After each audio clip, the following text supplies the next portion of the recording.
Hey everyone, and welcome to the AI Leadership Podcast. I'm your host, Sam Joseph, and today we're very lucky to have technologist Jonny Hawkins on the podcast. Welcome, Jonny. Hi Sam, how you doing? Well, it's been difficult. I've been suffering from this cold. I'm coming out of the cold. I hope my voice is not too badly affected. I hope you're well. Yeah. You always sound sort of pleasingly husky. All You're right. just you're different today, so yeah. I'm not sure how much it's affected you. We'll see. We'll see. Hopefully, not too badly. But so yeah, great. Thanks so much for coming on, Jonny. Do you want to share with the listeners your technology origin story or your data origin story? Let's hear about how you got in your hands dirty with the technology and the data. Yeah, sure. So I suppose the start point for me was at school when I was doing further maths and did a module on numerical solutions to differential equations, which our teacher was the chief invigilator for. So I Hmm. don't know how many people outside of our class were doing this exam. Um, but yeah, I sort of joined the class late, having switched over from Russian, and found, this group of nerds like messing around in Excel. And I like clearly remember it being at the point where I didn't know how to make sure a formula ran in Excel. Hmm. So I'm sort of picking up um, from this position of feeling like everyone knows something that I don't, which in some ways has stuck with me a bit. Hmm. But yeah, that was probably the first time I remember doing anything like data science, I suppose, was yeah, using these algorithms to solve differential equations and that was all done in Excel. So it's a, Right. a 3 hour A level module. Hmm. You start in the computer labs. Um, yeah, so I did that. Did maths at university. There was a bit of MATLAB in there, Right. not a huge amount. And then my first job was in accounting. I was an Oh, right. auditor, and that I can't say I enjoyed that job. Really. But the one thing it did give me was a lot of time to go back to Excel and really tinker in it. Right. Um, yeah, you sort of you'd have a week to achieve some task in Excel, and there was Ah, either like go about it the sensible way and get that done, sequentially in a normal passage of time, or there was kind of spend four days messing around, like learning something new, and then one day like using that to get it done. right. Um, yeah, which was sort of what I did. Um, Mm-hmm. so became yeah, I suppose that there's like a class of finance people who have really tortured Excel to Sure. its limits that I think I joined, and then I left accounting, went to a fintech, Hmm. where I met an American who Mm.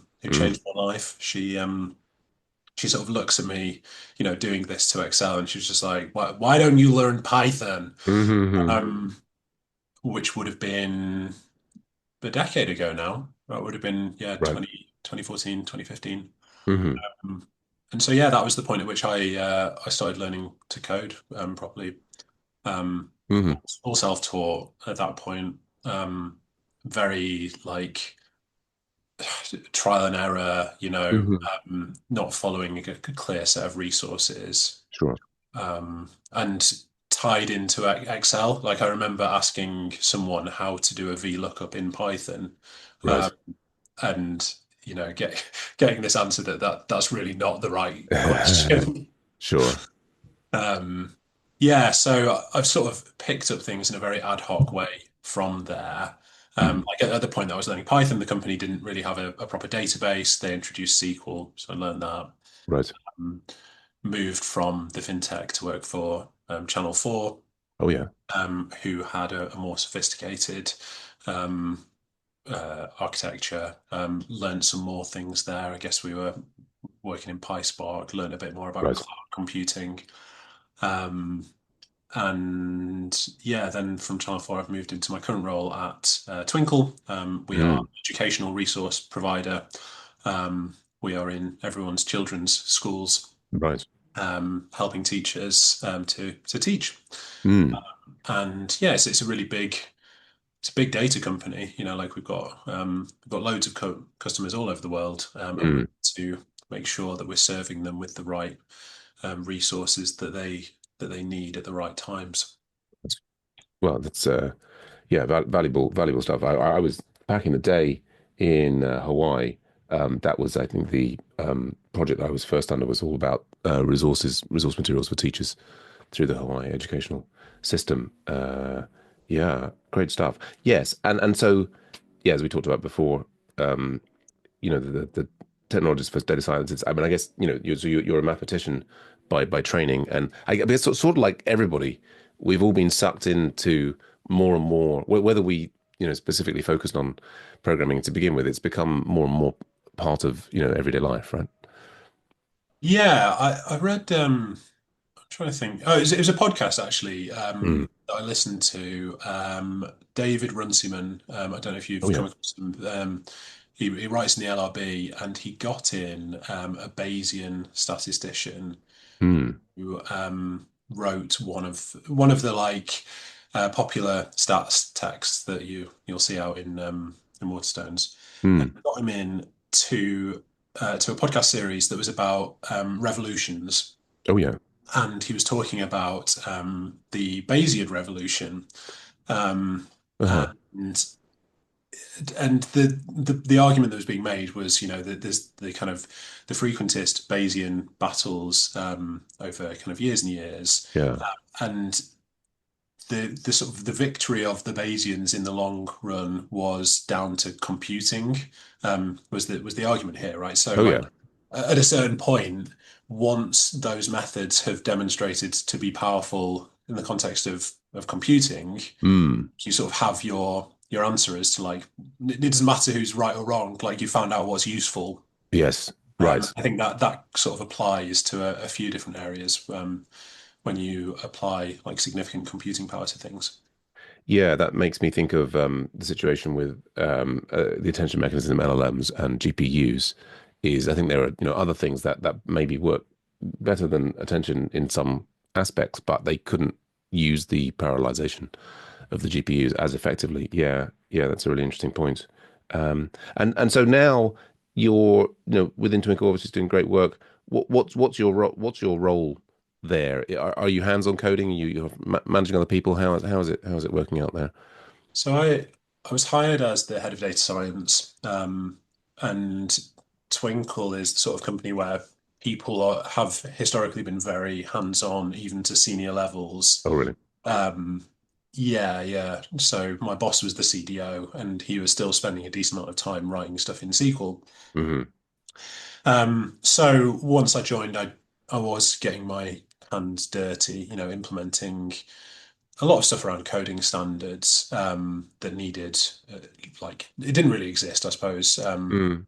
Normal coding standard processes. Hmm. Um, so I was bringing that in, and as a result, was doing a lot of code review and Hmm. coaching, I suppose, for people who weren't that comfortable um, with applying software principles to data Yeah. science problems.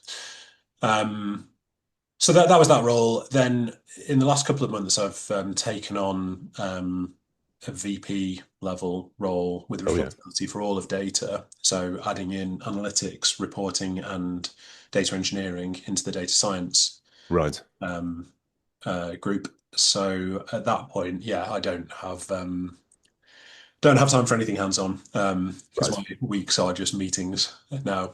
Right. Yes, as is can be a common progression. And yes, and so I'm sure many of our listeners are very familiar with the difference between data science and engineering, but I guess so. Is it a company where there's a clean? I mean, it sounds like there is, where there's a clean split between there's a data science kind of function, and then there's a separate function, which are the people who are delivering the, I guess, the product, the materials to the teachers. How does that? I mean, it sounds like you've been instrumental in bringing some software engineering coherency, shall we say, to the data science side. But yeah, how is that split within your company? So we're on sort of a journey at the moment where well, as before I joined, so I suppose they brought in product squads Mm. year and a half ago. Hmm. with the aim of, splitting the technical delivery of the business up into these areas that then can be delivered by cross-functional squads with product managers, engineers, and data as well. Okay. Um, and when I like those product squads are focused around basically the website and the ways in which our customers interact with us. Yes. Given what we do, there's still the vast bulk of the business is the production side of resources that teachers use. So the Right. product is one thing and production is another for Twinkl. Um, but as data, what we sort of have to be a bit in both worlds. Right. Like we need to work in that cross-functional way with the product squads, which it aims to be a very sort of modern delivery mechanism. Sure. Um, but also have to, there's a lot of responsibility on the operational side, Uh-huh. and we have to work differently there. But I think there's sort of 1,500 people working on producing content for Right. Twinkl. Like making sure that resource is directed correctly Sure.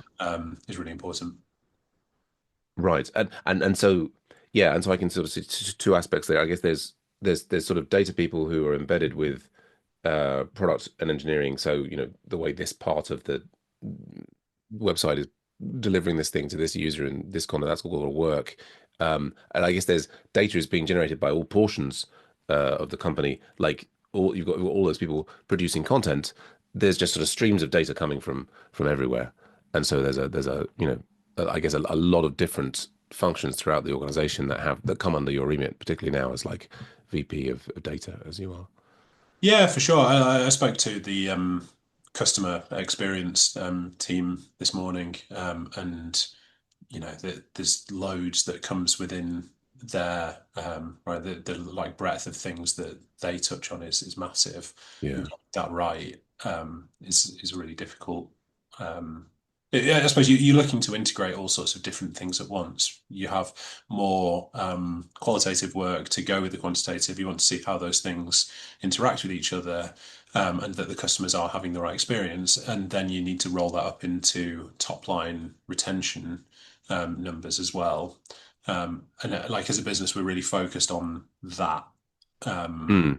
that thing of what people do at their individual level. How does that then roll up into those top line metrics, Right. and attempting to put together a strategic structure that answers that. And you can actually track, which I think is a difficult problem, but it's Yeah. one that is really interesting to see us try and tackle it in a serious way.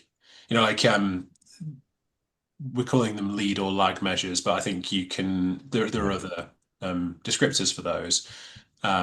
Looking at input or output metrics might be another one, right? Like Okay. as an operational team, you can control what you do on a daily basis. You can't control how that is interacted with by customers. Right. So you sort of need to you then need to draw you make some assumptions. You say, if I do this, I expect this will happen. You then need to Mm. sort of see that that actually does happen, and then Mm. the subsequent thing rolls up into right, and does it give us revenue, which is what we're all here for.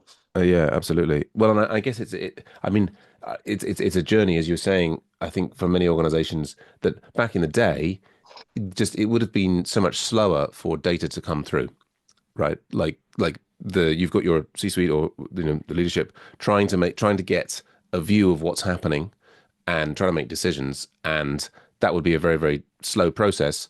And now just we're swimming in data about all of these different things, and so yeah, there's this kind of constant process of trying to get metrics to the C-suite to say this is what we're seeing, and hoping that they're correct and that they're the right things to be looking at, and then sort of decisions being made, and also having that data sort of the sort of summaries available to all the different teams to help them with their decision making. And yeah, it's an interesting challenge that I guess so many organizations are going through, right? As it becomes easier and easier to have access to more and more data, and then the kinds of things that you can deliver on the top of that, right? The different dashboards and the different views and the metrics and so on. It's interesting times that we live in, eh?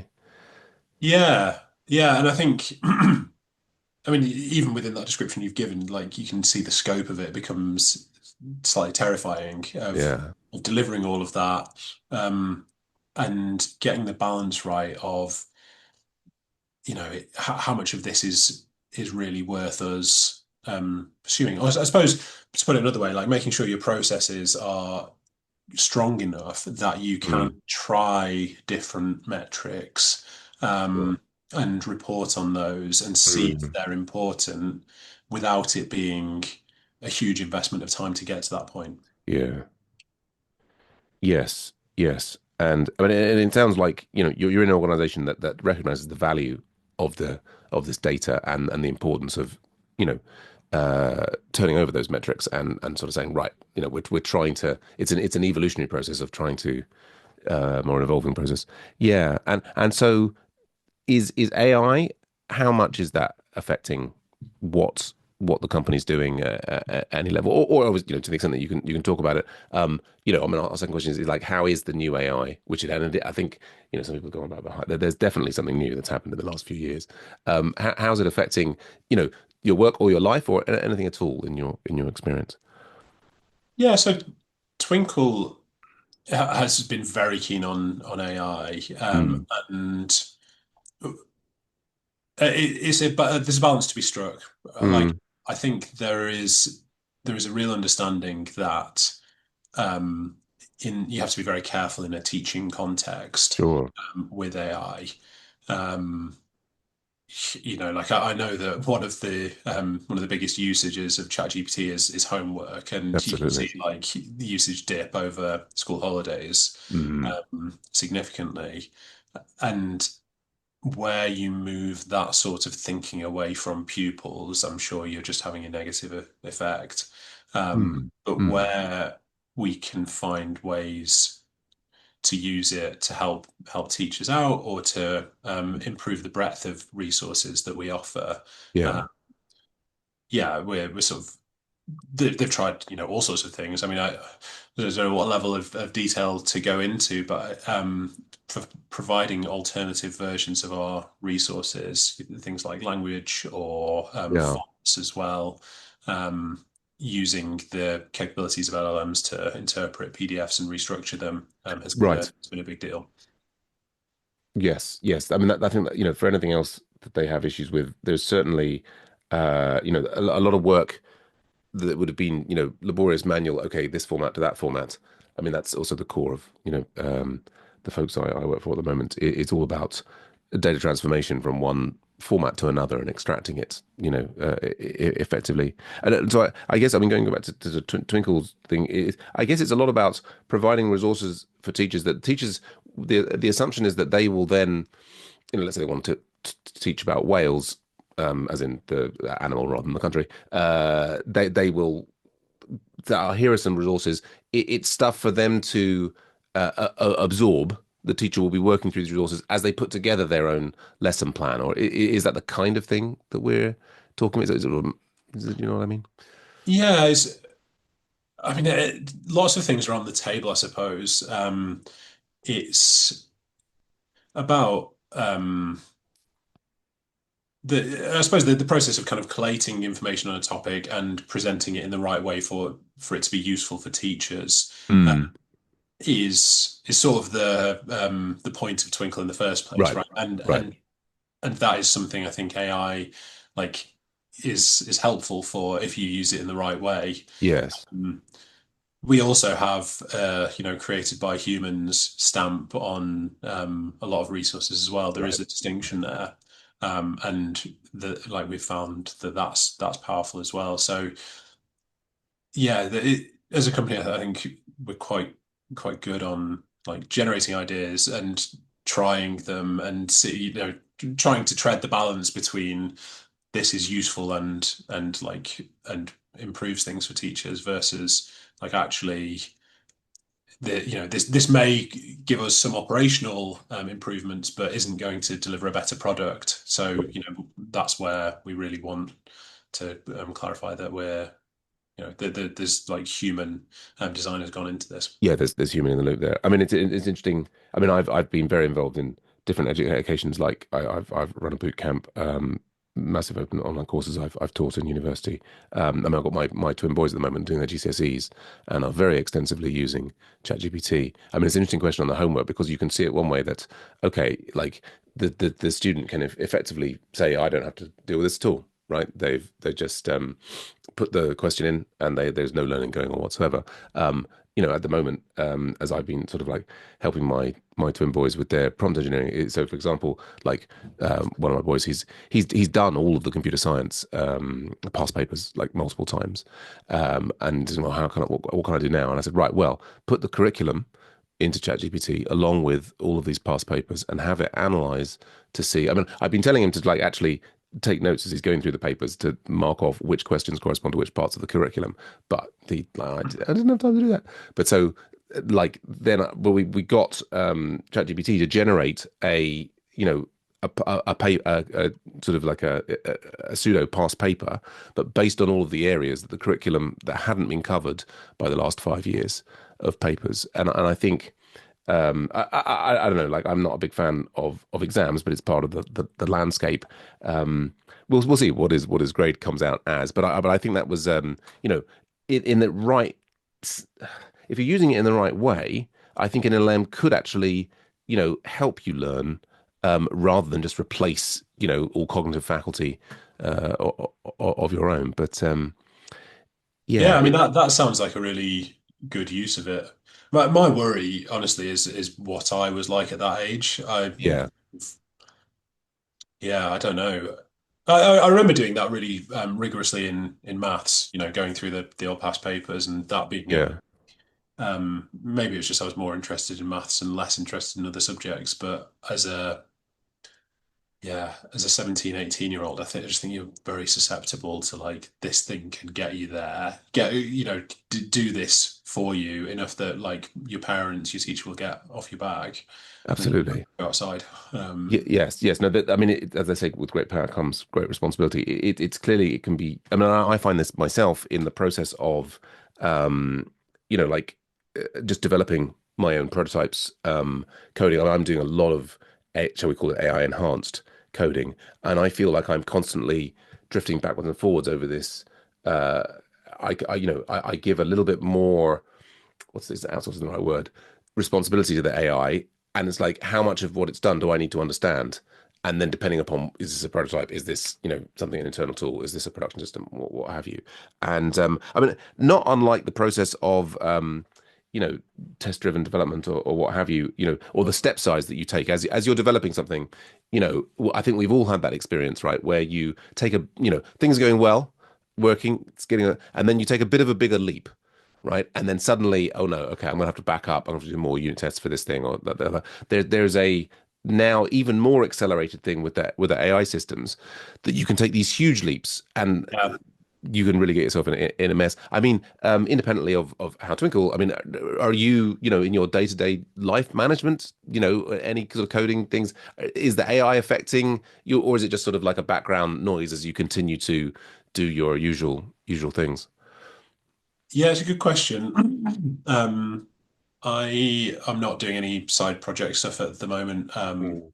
I have small kids that take up Mm. my time. Um, I was sort of helping my brother tinker around with something last year um, that that it kind of goes to the point you're making Mm. of how quickly you could get systems up and running.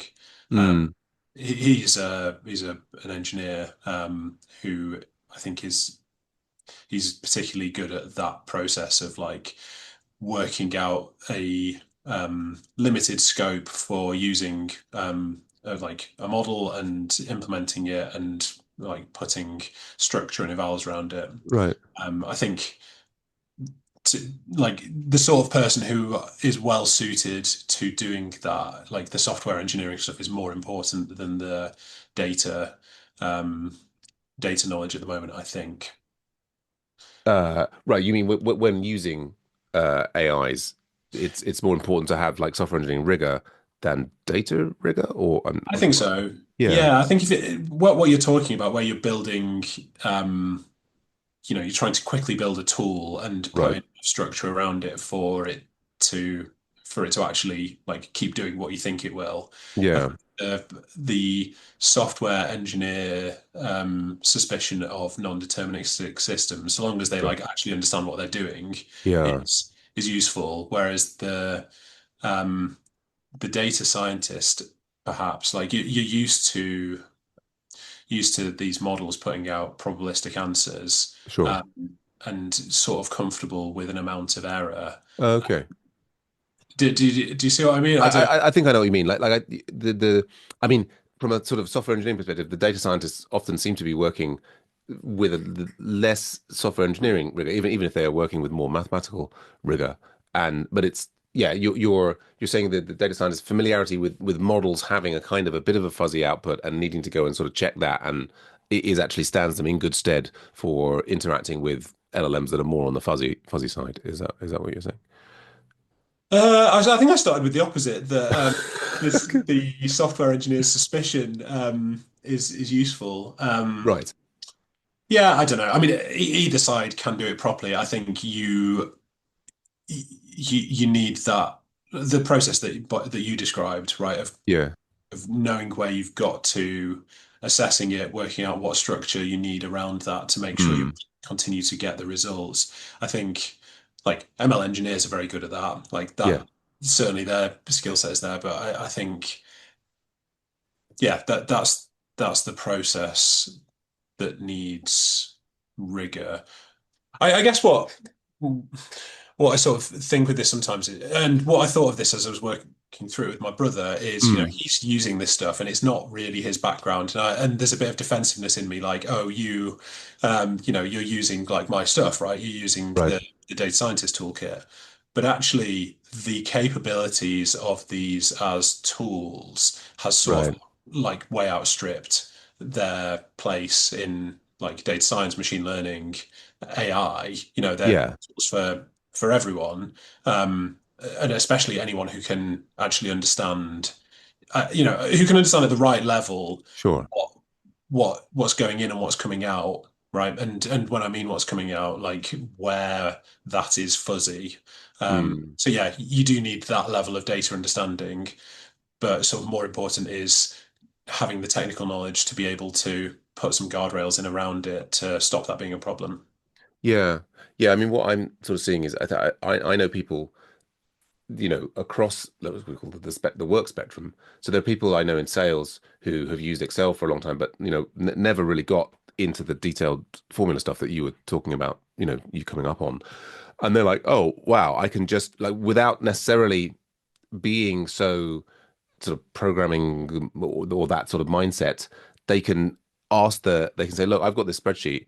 I need this, and it will give them formulas. And there are people I know who are kind of more on the salesy side, and I've got this idea, and it's building them a prototype, and they're using that to get funding for a company, and yeah, so it's sort of it's become something that people, across all sorts of different walks of life are now using with different, there's different levels of danger there. But I guess, so an example from my side, we were trying to solve, a database, a slowdown within our system.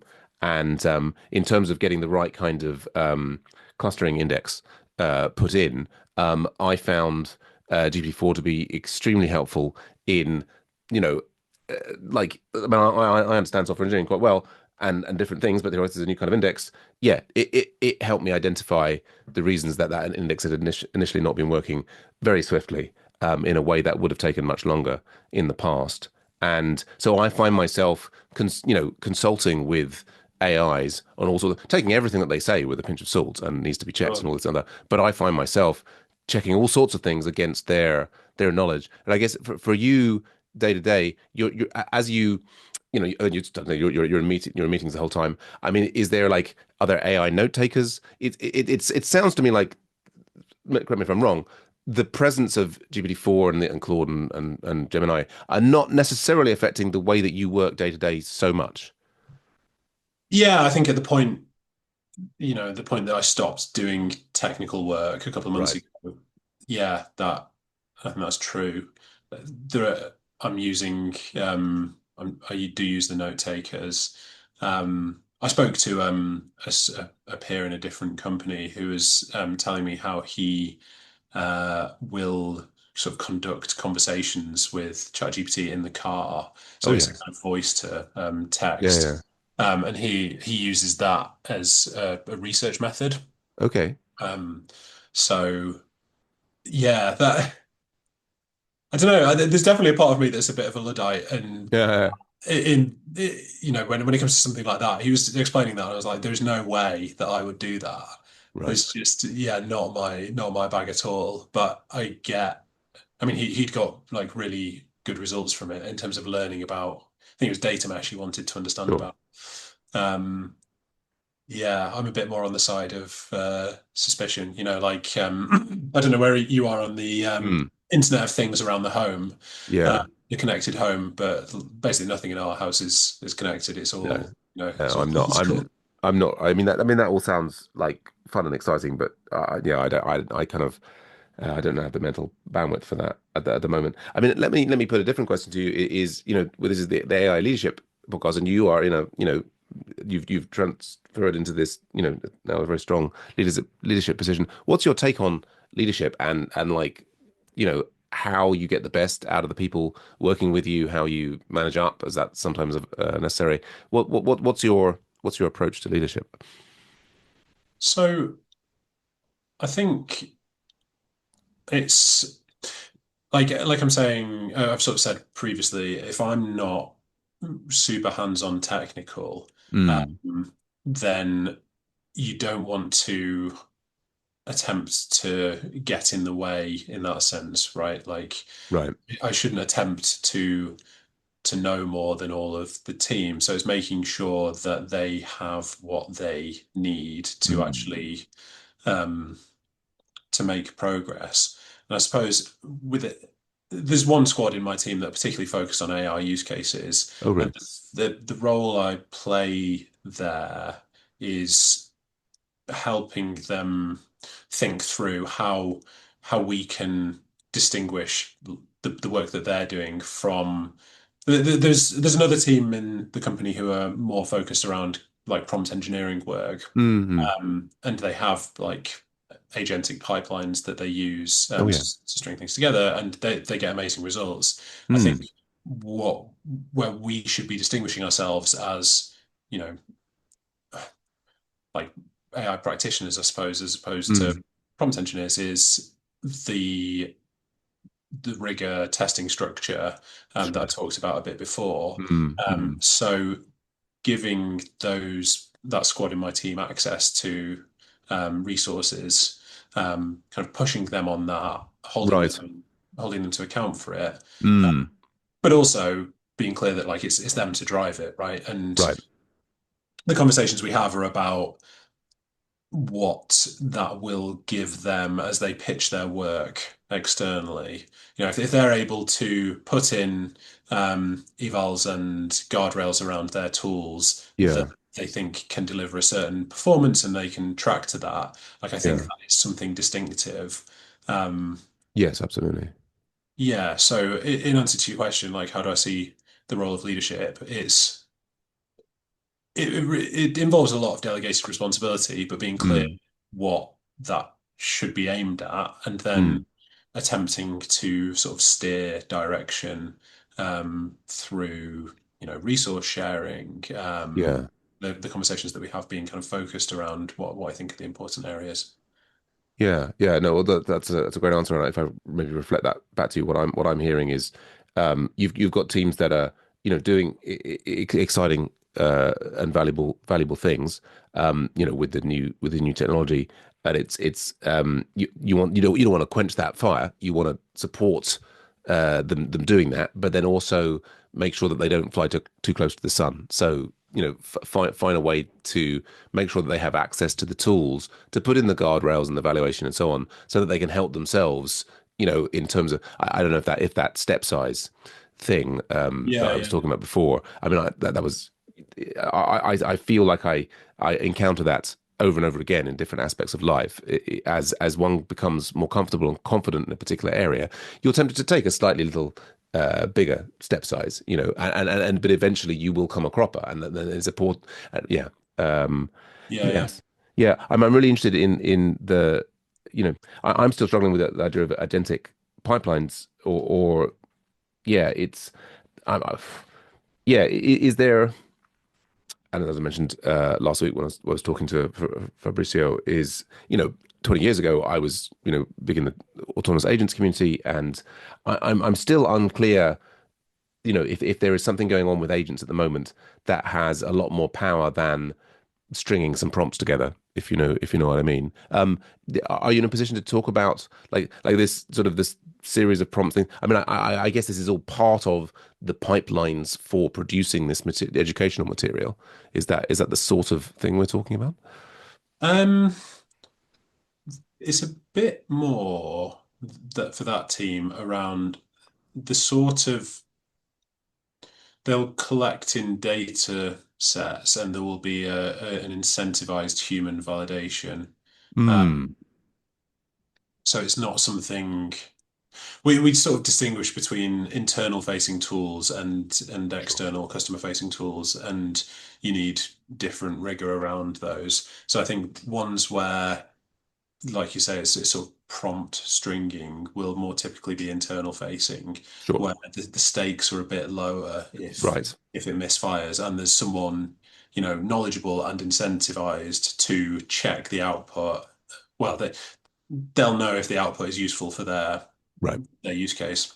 Um, yeah, I don't know if that answers your. No, I think it does. I think it does. I mean, as you were talking about, I mean, before you've got like sort of 1,500 people working on all this content, and that content production is a production line of multiple stages and this, that, and the other.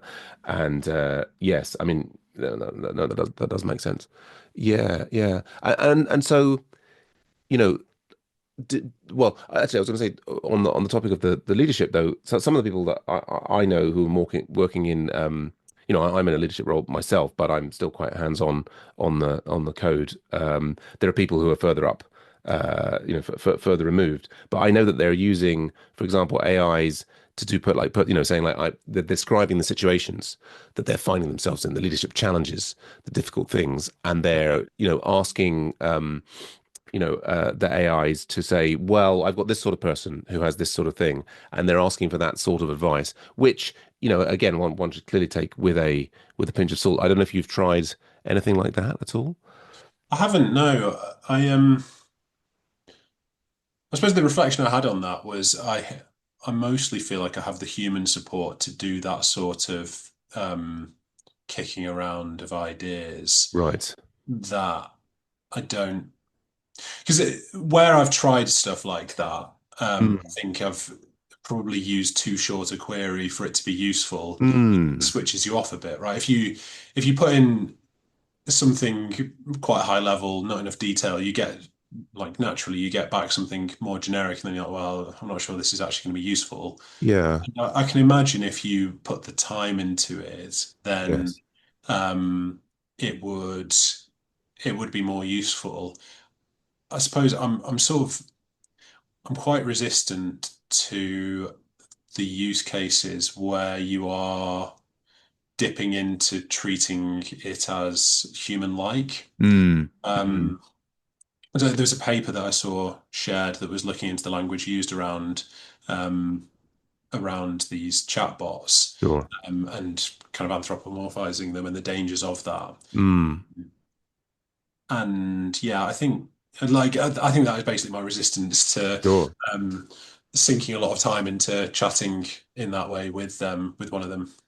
Yeah, I mean, and I think it's well, time will tell. Like, I think, which is the right strategy. There's definitely, I mean, I think what's been interesting over the last few years is there was a point where it was at which talking to these systems about code was not helping at all, and then that has really sort of fundamentally changed. I mean, I think also the ability of the models to comment coherently on different topics is, it's really changing. Yeah, we live in very, very strange times. It's great to hear that you've got the people support though to have those conversations. And I think not everybody's lucky enough in their organization and with the to have the kind of the layers of support and so on. And a bit like you're saying, like for the 17-year-old teenagers who are like, oh, I'm just going to get this LLM to do it. It's obviously very tempting for many people who don't have necessarily the support framework. They can chat very easily to these LLMs. It's Yeah. I mean, so, do you have any thoughts on the future of AI going forward on the basis of this? I mean, I think it sounds like you're using it in a very measured fashion, which is eminently sensible. Um, but you've seen the change in the ability levels of these systems over the last few years. How do you see it? I mean, it seems unlikely to me that it's going to plateau at precisely this point. And Sure. and even if it did, like the integration of it into people's everyday lives is going to continue with all sorts of interesting effects. Do you have any perspective on how it's going to evolve? Um, yeah, in your list of questions before, I was struggling really. Mm, Really disappointing on this. Like you say, at each stage that where you start to feel like there's maybe a bit of a plateau, something interesting has happened in the mm. last 2, 3 years.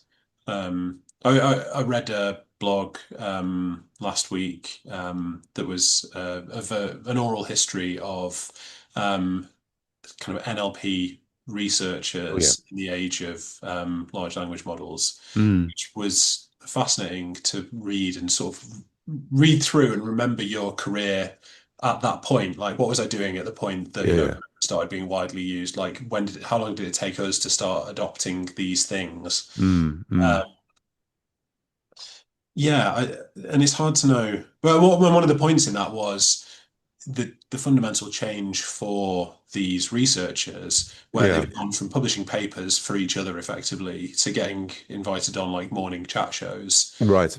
to talk about the capabilities of these models. Mm, Um, and there was stuff in there that I remember reading at the time, like the stochastic parrot paper, mm.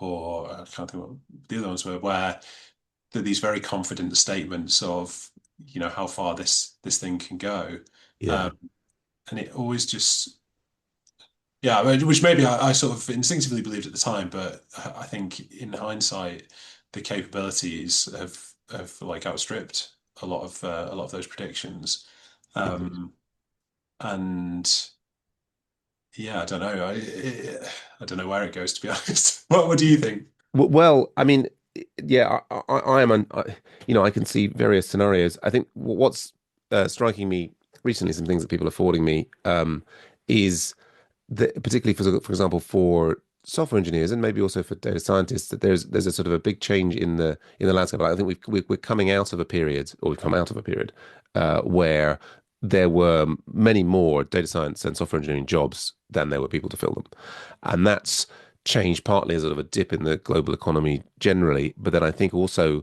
in a different attitude. I think part of that sort of you know, job rich environment came from a kind of the large tech companies feeling that the key resource that they had to get hold of was all of these human minds, and they had to get the brightest and best into Meta and Google and Microsoft and Amazon and so on. And I think that may have changed now. I think, 3 or 4 years ago, no one would have imagined that you could automate aspects of the software engineering or the data science operation.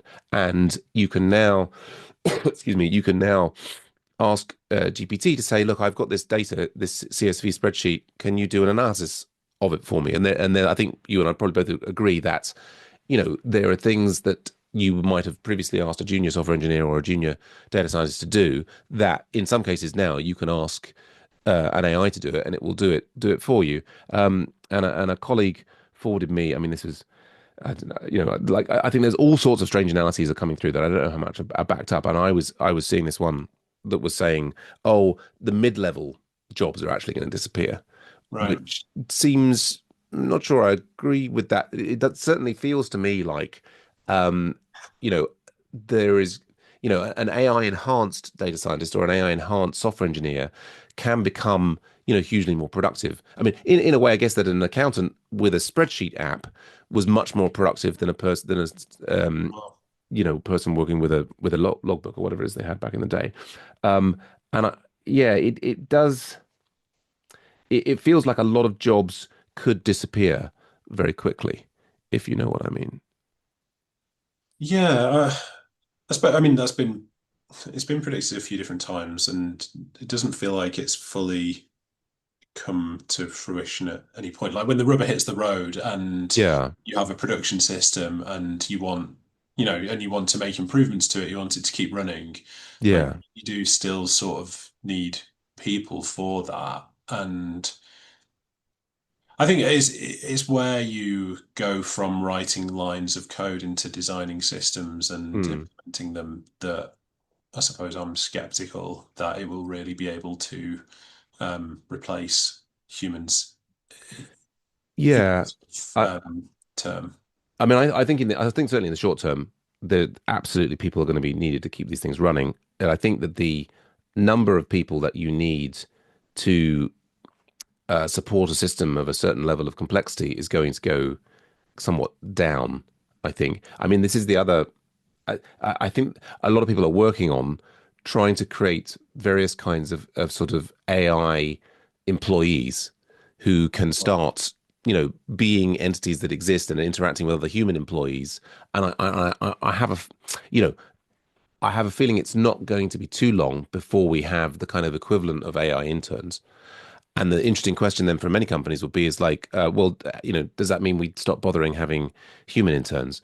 And yeah, from my perspective, in the medium term, I can't see any effectively glass ceiling for the AI that's going to prevent them getting to the level of intelligence that they can start designing their whole system. So for example, I recently using Claude MCP, I asked it about restructuring a whole system, and it came up with a whole system design and the code and so on and aspects of it. Look, oh, that's like maybe it will turn out that there is some kind of artificial bottleneck, as there maybe been in previous ages, that says, right, this is our limit. But I can't see any strong reason to say that wouldn't be achievable. And I think things are going to get very strange. I think particularly in terms of the extent to which, like if we look at what's happened with social media, and I think how that's affected the landscape of our minds.